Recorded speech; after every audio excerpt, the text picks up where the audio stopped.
এই মুহূর্তে সব থেকে বড় খবর, এসএসসির নিয়োগ বাতিল করলো আদালত। এসএসসির নিয়ম বাতিল করলো আদালত। সিবিআই তদন্ত চালিয়ে যাবে বলে নির্দেশ হাইকোর্টের। এই মুহূর্তে সব থেকে বড় খবর, এসএসসি প্যানেলে বাতিল করলো আদালত। কলকাতা হাইকোর্ট এই রায়দান করলেন।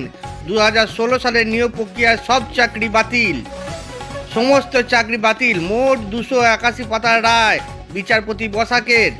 এই মুহূর্তে সব থেকে বড় খবর, এসএসসি সার্ভারে আপলোড করার নির্দেশ। সিবিআই তদন্ত চালিয়ে যাবে বলে নির্দেশ কলকাতা হাইকোর্টের। এই মুহূর্তে সব থেকে বড় খবর, এসএসসি প্যানেল বাতিল করলো কলকাতা হাইকোর্ট। সব থেকে বড় খবরের দিকে নজর রাখবো। 2016 সালে নিয়োগ প্রক্রিয়া সমস্ত চাকরি বাতিল, সবাইকে সমস্ত চাকরি বাতিল করলো কলকাতা হাইকোর্ট।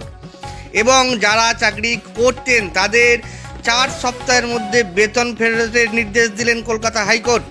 সিবিআই তদন্ত চালিয়ে যাবে বলে নির্দেশ কলকাতা হাইকোর্টের। সকলকে 225 জন স্কুল শিক্ষকের বাতিল করলো কলকাতা হাইকোর্ট। এবং যারা চাকরি করতেন 4 সপ্তাহের মধ্যে সুদসহ সকলকে বেতন ফেরতের নির্দেশ দেওয়া হলো। 281 পাতার রায়দান। সব OMR দ্রুত এসএসসি পোর্টালে আপলোড করতে হবে। সিবিআই তদন্ত চালিয়ে যাবে বলে কলকাতা হাইকোর্টের নির্দেশ।